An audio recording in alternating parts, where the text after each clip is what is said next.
नमस्कार दोस्तों, आप सभी लोगों का स्वागत है मेरे एक्सेल के इस न्यू वीडियो के अंतर्गत। और ये वीडियो बहुत ही शानदार होने वाली है क्योंकि इस वीडियो में काउंट फंक्शन के बारे में आपको डिटेल जानकारी मिलेंगी।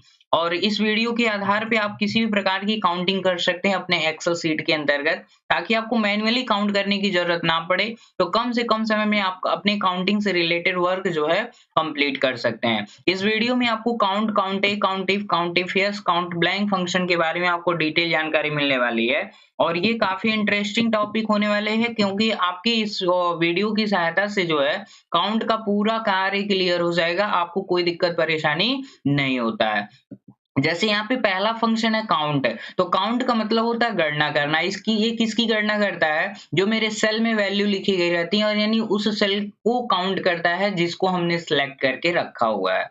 तो यहाँ पे जैसे मान लीजिए मैंने इक्वल कर दिया, यहाँ पे काउंट जो होता है एकदम साधारण होता है। काउंट का मतलब ही होता है count the number of cell in a range that the content number. तो यहाँ पे हम उस सेल को काउंट करना चाहते हैं जिसके अंतर्गत कोई वैल्यू लिखी गई है। हमको किसी अदर सेल को नहीं काउंट करना है, हमको केवल उसी सेल को काउंट करना है जिसके अंतर्गत कोई न्यूमेरिकल वैल्यू टाइप की गई है। उसके लिए मुझे सेलेक्ट करना है और चूज करना है काउंट फंक्शन। मैंने काउंट टाइप कर दिया और टैप कर दिया। यहाँ पे पूछ रहा है वैल्यू 1, वैल्यू 2, तो वैल्यू जिसमें लिखी गई उस रेंज को मैंने सिलेक्ट करना चाहा। यहाँ पे देखिए यही सेल है। यहाँ डेट से मैंने मान लीजिए सिलेक्शन कर लिया यहाँ तक, ठीक है। और इस रेंज को सिलेक्ट करने के बाद मैं इंटर करूंगा। यहाँ पे टोटल बता दिया कितने सेल में वैल्यू लिखी गई है। यहाँ पे 1 से देख सकते हैं 7 तक की वैल्यू, तो टोटल 7 सेल हैं जो न्यूमेरिक वैल्यू लिखी गई हैं। लेकिन हमने सिलेक्शन तो 8 सेल में किया था। अगर ऐसे नहीं क्लियर होता है तो यहाँ पे कोई भी सेल है और उसके अंतर्गत कोई टेक्स्ट टाइप कर दीजिए, तो उस सेल को काउंट करना छोड़ देगा, क्योंकि उसको पता है कि केवल हम न्यूमेरिक सेल को काउंट करने के लिए होते हैं, ना कि अल्फाबेट को। तो ये काउंट फंक्शन है। तो काउंट फंक्शन ये करेगा, केवल न्यूमेरिक सेल को काउंट करेगा, अदर किसी सेल को काउंट नहीं करता है। तो ये आपकी जरूरत पे डिपेंड करता है कि मुझे काउंट फंक्शन का यूज करना है कि नहीं करना है। शायद आपको समझ में आ गया होगा। दूसरा फंक्शन है काउंट ए। काउंट ए क्या कहता है? अगर एक साथ हम अल्फाबेट और न्यूमेरिक, कह रहा है कि count the number of cell, यानी हम सेल की संख्या की गणना कर सकते हैं in a range that are no empty, जो खाली ना हो। यानी ये उन सेल को काउंट करता है जिसके अंतर्गत कोई ब्लैंक सेल ना हो। अगर उसमें जो ब्लैंक सेल मिलेंगे उस सेल को ये काउंट नहीं करेगा। यानी चाहे सेल में कोई भी चीज टाइप करके रखी गई है, उसको काउंट करके बताएगा कि टोटल कितने सेल में वैल्यू इनपुट रखी गई है। तो हमने काउंट ए लगाया, यानी काउंट ए काउंट ऑल हो जाता है विदाउट ब्लैंक सेल। अब हमने इस पे टाइप कर दिया। अब इसी रेंज को मैं सिलेक्ट कर लेता हूँ प्रैक्टिकल के तौर पे। तो यहाँ पे डेट वाले से मैंने सिलेक्शन करना स्टार्ट किया और यहाँ तक मैंने सिलेक्शन कर लिया, ये 7 तक मैंने कर लिया। तो टोटल हमने 8 सेल सिलेक्ट किया हुआ। अब देख सकते हैं रिजल्ट में कितना आ गया, 8। इसमें हमने सिलेक्शन किया था वही सेम रेंज, यहाँ पे भी वही सेम रेंज है, बट यहाँ पे 7 आया, यहाँ पे केवल 8 आ रहा है। तो 7 इसलिए आया क्योंकि इसको न्यूमेरिक वैल्यू काउंट करनी थी, और काउंट ए में ये आया क्योंकि इसको टोटल सेल को काउंट करना था जिसमें कोई भी चीज लिखी गई हो। तो काउंट ए में जैसे मान लीजिए इसमें से कोई सेल ब्लैंक मैंने कर दिया, तो तुरंत ब्लैंक करने के बाद इसमें परिवर्तन हो गया। यहाँ पे देख सकते हैं कितना क्या आ रहा है, 7 आ रहा है। पहले कितना था, 8 था। अगर कोई दूसरी वैल्यू मैंने ब्लैंक कर दी, सेल ब्लैंक कर दिया, यहाँ पे एक और कम हो चुका है। तो ये किसको काउंट करता है? जिसके अंतर्गत कोई टेक्स्ट या नंबर या कुछ भी टाइप करके रखा गया रहता है उसको टाइप करेगा, ब्लैंक सेल को काउंट नहीं करता है। अगला फंक्शन है काउंट इफ। काउंट इफ का मतलब क्या है? हम सेल को काउंट कर सकते हैं, वो भी कंडीशन के आधार पे, यानी कोई क्राइटेरिया हम दे देंगे, उस क्राइटेरिया के आधार पे ये सेल को काउंट करेगा। जैसे काउंट ये कहा कि न्यूमेरिक को हम काउंट करेंगे, और काउंट ए क्या कहा कि जिस सेल में कोई चीज टाइप किया गया उसको काउंट करेंगे। लेकिन काउंट इफ ये कहा कि हम उसको काउंट करेंगे जो मेरे क्राइटेरिया में दिया गया रहेगा, यानी हम कंडीशन के आधार पर किसी सेल को काउंट करना चाहते हैं तो काउंट इफ फंक्शन का यूज करते हैं। तो चलिए बताते हैं किस तरीके से हम काउंट इफ फंक्शन का यूज करेंगे। यहाँ पे इक्वल करना है, टाइप कर देना है काउंट इफ, कर देना है टैब। अब ये रेंज पूछता है कि किस रेंज में काउंट इफ लगाना चाहते हैं, तो हम यहाँ पे लगा लेते हैं। जैसे मान लीजिए अटेंडेंस शीट मुझे बनानी है और इस अटेंडेंस शीट में मुझे ये काउंट करना है कि कौन सा एम्प्लॉय कितने दिन प्रेजेंट है, कितने दिन अब्सेंट है। तो मुझे प्रेजेंट वाले सेल में आ जाना और कर देना इक्वल, और यहाँ पे टाइप कर लेना है काउंट इफ। काउंट इफ जब करेंगे और कर देंगे टैब, तो ये पूछेगा रेंज क्या है जिसमें से मुझे काउंटिंग करना है। हमने कहा कि पहली तारीख से लेकर ये 7 तारीख तक, ये 7 डेज में मुझे काउंटिंग करना है। ठीक है, पूरे मंथ का रहता तो पूरे मंथ का एरिया सेलेक्ट कर लेते। अब ये मेरा रेंज हो गया। रेंज देने के बाद कॉमा करिए। अब क्राइटेरिया पूछ रहा है, तो क्राइटेरिया में क्या करना है, हमेशा क्राइटेरिया आपको डबल इन्वर्टेड कॉमा में लगाना होता है। यहाँ पे हमने शिफ्ट के साथ डबल इन्वर्टेड कॉमा में लगा दिया। अब मुझे काउंट करना प्रेजेंट डे, और प्रेजेंट डे के लिए मैंने साइन लगाया हुआ पी, यानी जिस सेल में पी लिखा गया वो प्रेजेंट सेल है और जिसमें ए लिखा गया वो ऑब्सेंट सेल है। तो मेरा कंडीशन क्या रहेगा, पी रहेगा, और डबल इन्वर्टेड कॉमा में कर देंगे और कॉमा से कर देंगे ब्रैकेट क्लोज और कर देंगे इंटर। तो ये बता रहा है कि 7 दिन में केवल आप कितने दिन प्रेजेंट रहे हैं, 4 दिन। अगर देखिए यहाँ पे ए लिखा गया, अगर इसके जगह पर मैं पी लिख दिया तो मेरा प्रेजेंट डे क्या हो जाएगा, बढ़ जाएगा। तो पहले 4 था, कितना हो जाएगा, 5 हो गया, क्योंकि यहाँ पे देख सकते हैं एक अब्सेंट यहाँ पे है, एक अब्सेंट यहाँ पे है, तो टोटल मेरा अब्सेंट 2 है। तो 7 दिन की उपस्थिति थी जिसमें 5 दिन आप प्रेजेंट रहे हैं, 2 दिन अब्सेंट रहे हैं। तो इस तरीके से हम क्या निकाल सकते हैं, प्रेजेंट। अब सबका प्रेजेंट डे निकालना है, तो एक एक पे थोड़ी फॉर्मूला लगाना मुझे, आपको कार्नर पे आ जाना, डबल क्लिक कर देना, सबका प्रेजेंट निकल कर आ जाएगा कि कौन सा एम्प्लॉय कितने दिन प्रेजेंट था।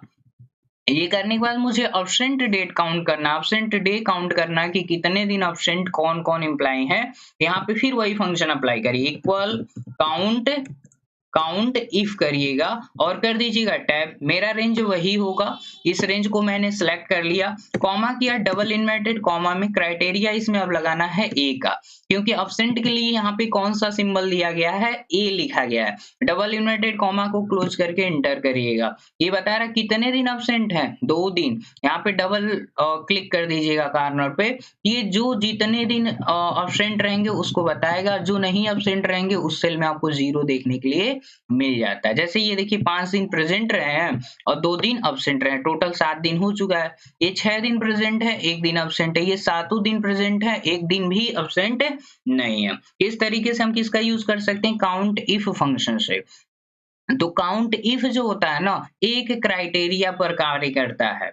हम जब भी फंक्शन अप्लाई करेंगे, जब भी काउंट इफ फंक्शन अप्लाई करेंगे तो उसमें एक ही क्राइटेरिया लगेगी डबल इन्वर्टेड कॉमा के अंतर्गत, और उसी क्राइटेरिया के आधार पे मेरा रिजल्ट मिलने वाला है।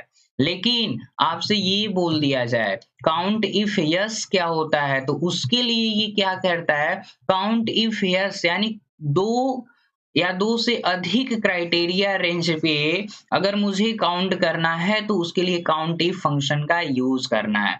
एग्जाम्पल के तौर पे मान लीजिए यहाँ पे ये अटेंडेंस विथ सैलरी डिटेल बनाई गई है और मुझे काउंट ये करना है कितने मेल वर्कर हैं, यानी कितने मेल जेंडर के वर्कर हैं, तो वर्कर कितने मेल हैं ये मुझे काउंट करके बताना है। या हमको ये देखना कितने फीमेल वर्कर जो है, और मतलब कितने फीमेल ऐसे हैं जो क्लर्क पोस्ट पर कार्य करते हैं, कितने वर्कर ऐसे हैं जो कितने मेल ऐसे हैं जो वर्कर के पोस्ट पे काम करते हैं या कैशियर के पोस्ट पे काम करते हैं, तो हमको यही काउंट करना है। तो हमने मान लीजिए एग्जाम्पल दे दिया। अब काउंट इफ यस में करना क्या है, आपको इक्वल करना है, टाइप कर देना है count if yes, count if yes कर दीजिएगा, टैब कर दीजिएगा। अब कहेगा क्राइटेरिया रेंज 1, तो क्राइटेरिया रेंज 1 हम मेल वाले को सिलेक्ट करें, मतलब जेंडर वाले कॉलम को हमने सिलेक्ट कर लिया।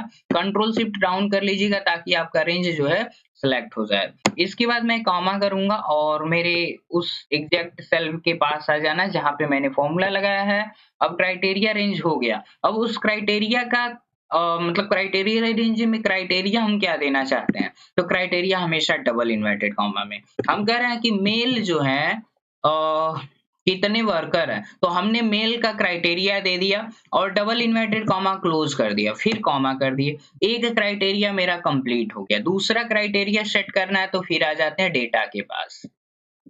अब डेटा के पास आ गए तो हमने कहा क्राइटेरिया अगला क्या मेरा रहेगा, पोस्ट का। तो हमने पोस्ट वाले कॉलम को पूरा सिलेक्ट कर लिया। सेलेक्ट करने के बाद फिर कॉमा करेंगे। कॉमा करने के बाद हम उसी सेल के पास आ जाएँगे जहाँ पे मैंने फ़ॉर्मूला लगाया हुआ है। अब लगाने के बाद मुझे करना क्या है, यहाँ पे फिर डबल इन्वर्टेड कॉमा में मुझे क्राइटेरिया लगाना है। हम कहे थे कि कितने मेल जो है वर्कर पोस्ट पे काम कर रहे हैं, तो यहाँ पे मेल जो है वर्कर का क्राइटेरिया लगा दिया जाएगा और डबल इन्वर्टेड कॉमा से क्लोज कर देंगे और ब्रैकेट क्लोज कर दिया मैंने। यहाँ पे ये उसी को काउंट करके बताएगा कि जितने मेल हैं और कितने वर्कर हैं।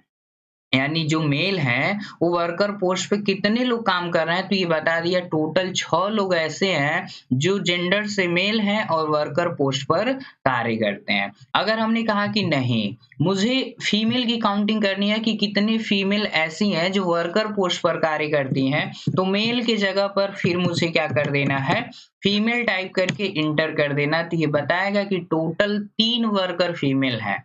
इसी तरीके से मुझे दूसरा कंडीशन ले लेना है, तो यहाँ डबल क्लिक कर देंगे और वर्कर की जगह पर मान लीजिए मुझे क्या देखना है, कितने फीमेल ऐसे हैं जो क्लर्क पोस्ट पर कार्य करती हैं। तो दूसरी क्राइटेरिया मैंने क्लर्क टाइप कर दिया, तो ये बता दिया कि 3 फीमेल ऐसी हैं जो क्लर्क पोस्ट पर कार्य करती हैं। तो इस तरीके से हम क्या कर सकते हैं, काउंट इफ और काउंट इफ यस का यूज कर सकते हैं। अगला नंबर यहाँ पे दिख रहा है काउंट ब्लैंक, तो काउंट ब्लैंक सबसे आसान है। ये क्या करता है, एक रेंज को सिलेक्ट करने के बाद उसमें बताएगा कितने ऐसे सेल हैं जो ब्लैंक हैं, जिसके अंतर्गत कोई भी चीज टाइप नहीं की गई है। एग्जाम्पल के तौर पे मैंने इक्वल किया और टाइप कर दिया काउंट ब्लैंक, उसके बाद मैंने कर दिया टैब। अब इसमें कोई कंडीशन नहीं होता है, बस उस रेंज को सिलेक्ट करिए। जैसे हमने यही 3 सेल सिलेक्ट कर लिया, आप देख सकते हैं 2 सेल में कुछ न कुछ टाइप किया गया है, 1 सेल ब्लैंक है। एंटर करेंगे तो ये बता देगा कि 1 सेल ब्लैंक है। अगर इसमें मैंने कुछ टाइप कर दिया तो अब कह रहा है कि कोई ब्लैंक सेल नहीं है, सब में क्या है, कुछ न कुछ इनपुट किया गया है। तो इसमें काउंट इफ यस फंक्शन जो है बहुत ही इंपॉर्टेंट होता है। ये डबल क्राइटेरिया या 2 से अधिक क्राइटेरिया पर कार्य करता है। तो ये जो मैच करेगा, ये दोनों मैचिंग जिससे होगी वही काउंट करके बताएगा और कोई काउंट नहीं करता है। इस तरीके से हम काउंट इफ यस का यूज कर सकते हैं। एक और तरीका हो सकता है, जैसे काउंट इफ है, ठीक है, हम इक्वल करते हैं और यहाँ पे काउंट इफ टाइप कर दिया और कर दिए टैब। जब हम टैब करते हैं तो यहाँ पे पूछ रहा है रेंज, तो मान लीजिए रेंज हम किसका देना चाहते हैं, ये सैलरी वाले का रेंज देना चाहते हैं, ठीक है। अब इस रेंज को मैंने सिलेक्ट कर लिया, सिलेक्ट करने के बाद कॉमा कर लीजिएगा और उसी सेल के पास आ जाइए जहाँ पे फॉर्मूला लगाया गया है। अब ये करने के बाद क्राइटेरिया दे रहा है, यहाँ पे डबल इन्वर्टेड कॉमा, हम सैलरी वाले के रेंज को सिलेक्ट किए थे और हम यहाँ पे ये देखना चाहते हैं कि किसकी सैलरी जो है 15,000 से अधिक है, यानी कितने लोग ऐसे हैं जिनकी सैलरी 15,000 से अधिक है। तो मेरी क्राइटेरिया हो गया 15,000 और यहाँ पे एक और दे देना है ग्रेटर देन का साइन। यहाँ पे ग्रेटर देन कितना हो गया, 15,000 हो गया। अब इसमें मुझे उसी सेल की वैल्यू काउंट होकर बताएगी, यानी उसी सेल को काउंट करेगा जिसकी सैलरी 15,000 से अधिक होगी। तो 15,000 से अधिक शायद किसी की नहीं। अगर यहीं पे मैं लेस देन का यूज कर लेता हूँ, तो लेस देन में बताया टोटल 21 लोग ऐसे हैं जिनकी सैलरी 15,000 से क्या है, अधिक है। तो इस तरीके से इन सभी फंक्शन का यूज कर सकते हैं। तो आज की वीडियो में आपको काउंट फंक्शन के बारे में डिटेल जानकारी दी गई है। यदि आपको वीडियो पसंद आई हो तो मेरी वीडियो को लाइक करिए, शेयर करिए और सब्सक्राइब करिए मेरे चैनल लेट्स गो टेक्निकल को। बेल आइकन को प्रेस करना ना भूलिएगा ताकि आपको लेटेस्ट वीडियो की नोटिफिकेशन समय समय पर मिलती रहेगी। और मिलते हैं किसी नेक्स्ट वीडियो के साथ, तब तक के लिए बाय बाय।